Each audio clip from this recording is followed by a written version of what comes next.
আসসালামু আলাইকুম my lovely viewers, welcome back to my channel Shiuli's kitchen. আজকের রেসিপিতে থাকছে স্বাস্থ্যকর উপায়ে ঘরে তৈরি চালের সুজি এবং 6 মাস থেকে 3 বছরের বাচ্চাদের জন্য দ্রুত ওজন বাড়াতে হাই প্রোটিনযুক্ত সুজির নাস্তা তৈরির রেসিপি। বাজারে কেনা অস্বাস্থ্যকর সুজি না দিয়ে বাচ্চাদেরকে ঘরে তৈরি করে পুষ্টিকর সুজি খাওয়ালে বাচ্চাদের দ্রুত ওজন ও মেধা বিকাশে 100% কার্যকরী ফল পাবেন, যা অল্প খাওয়ালেও বাচ্চা সঠিক পুষ্টি পাবে। আশা করছি আজকের এই রেসিপিটি আপনাদের সবার কাছে ভালো লাগবে, বিশেষ করে যাদের ছোট বাচ্চা আছে। রেসিপিটি ভালো লাগলে ছোট্ট একটা রিকোয়েস্ট, আমার চ্যানেলটিকে সাবস্ক্রাইব করে ভিডিওটিতে একটি লাইক দিবেন এবং শেয়ার করবেন। তাহলে আর কথা না বাড়িয়ে চলে যাচ্ছি মূল রেসিপিতে।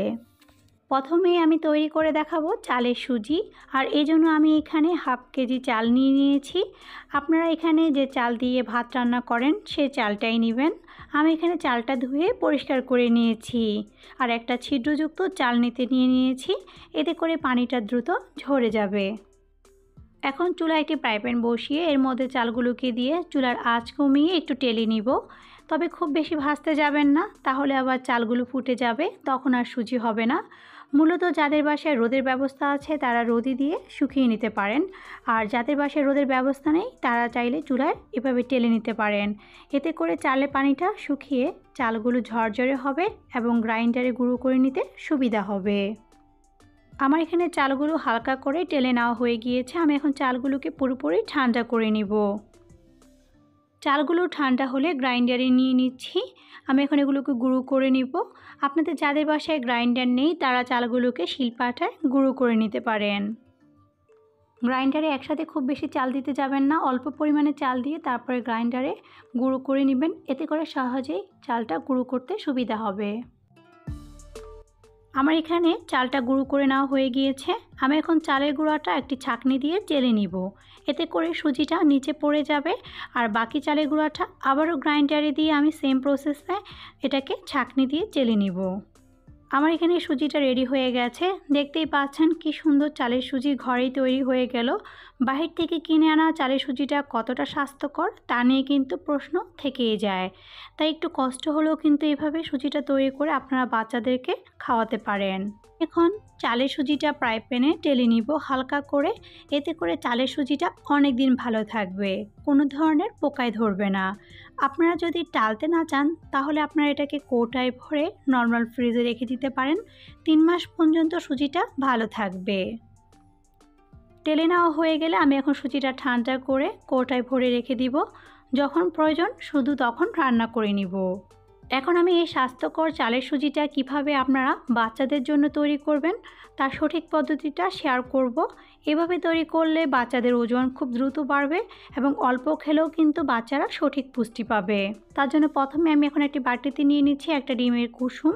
আমি এখন ডিমের কুসুমটাকে ভালো করে ফেটিয়ে নিব। আপনার বাচ্চার বয়স যদি 6 মাসের বেশি হয় তাহলে আপনি চাইলে সাদা অংশ সহ পুরো ডিমটাই এখানে দিতে পারেন।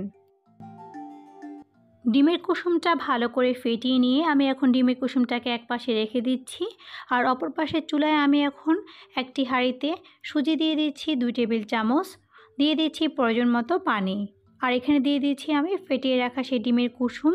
এখন ভালো করে সবগুলো উপকরণ একসাথে নেড়ে মিশিয়ে নিব।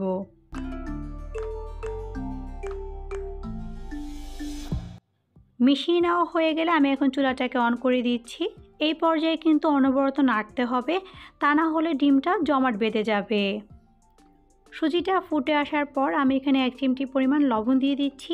যদিও ডাক্তাররা 1 বছরের আগে বাচ্চাদেরকে কোনো ধরনের লবণ ও চিনি দিতে নিষেধ করেন, আমার কাছে মনে হয় লবণ দিলে টেস্টটা একটু বাড়ে, তাই আমি এখানে 1 চিমটি পরিমাণ দিয়েছি।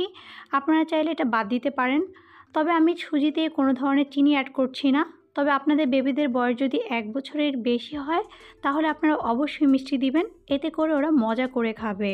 আজকে সুজি আমি ফর্মুলা দুধ দিয়ে তৈরি করব, তাই আমি চুলায় কোনো ধরনের দুধ অ্যাড করিনি। তবে আপনার বাচ্চার বয়স যদি 1 বছরের বেশি হয় তাহলে আপনি চাইলে দুধ দিয়ে সুজিটা একেবারে রান্না করে নিতে পারেন। আমার এখানে সুজিটা হয়ে গিয়েছে। আমি এখানে 1 চা চামচ বাটার দিয়ে দিচ্ছি। আপনারা বাটারের পরিবর্তে এখানে ঘিটাও দিতে পারেন, এতে করে ডিমের গন্ধটা লাগবে না। আর বাটার বা ঘি কিন্তু একটা গুড ফ্যাট, যা বাচ্চাদের জন্য অনেক বেশি প্রয়োজন। সুজিটা হালকা কুসুম গরম থাকা অবস্থায় আমি এখন ফর্মুলা দুধ দিয়ে ভালো করে নেড়ে সুজির সাথে মিশিয়ে নিব। আপনারা চাইলে এখানে ব্রেস্ট মিল্কটাও ইউজ করতে পারেন, তবে ফর্মুলা দুধ কখনোই চুলায় দিয়ে রান্না করতে যাবেন না, এতে করে দুধের পুষ্টিগুণটা নষ্ট হয়ে যাবে। তৈরি হয়ে গেল দারুণ মজার আর পুষ্টিগুণে ভরপুর হাই প্রোটিনযুক্ত সুজির নাস্তা, যা আপনারা বাচ্চাদেরকে সকালে বিকালে যে কোনো সময় তৈরি করে খাওয়াতে পারবেন। এই নাস্তাটি আপনার বাচ্চার দ্রুত ওজন বৃদ্ধি ও মানসিক বিকাশে সহায়তা করবে। আশা করছি আজকের এই স্বাস্থ্যকর উপায়ে চালের সুজি ও সুজি দিয়ে তৈরি নাস্তাটি আপনাদের সবার কাছে ভালো লেগেছে। ভালো লাগলে অবশ্যই আমাকে কমেন্ট বক্সে জানাতে ভুলবেন না। আর আমার রেসিপিটি ভালো লেগে থাকলে আমার চ্যানেলটিকে সাবস্ক্রাইব করে আমার চ্যানেলের পাশেই থাকবেন। আজকে তাহলে এখানে বিদায় নিচ্ছি। সবাই খুব ভালো থাকবেন, সুস্থ থাকবেন আর শিউলিস কিচেনের সাথেই থাকবেন। আল্লাহ হাফেজ।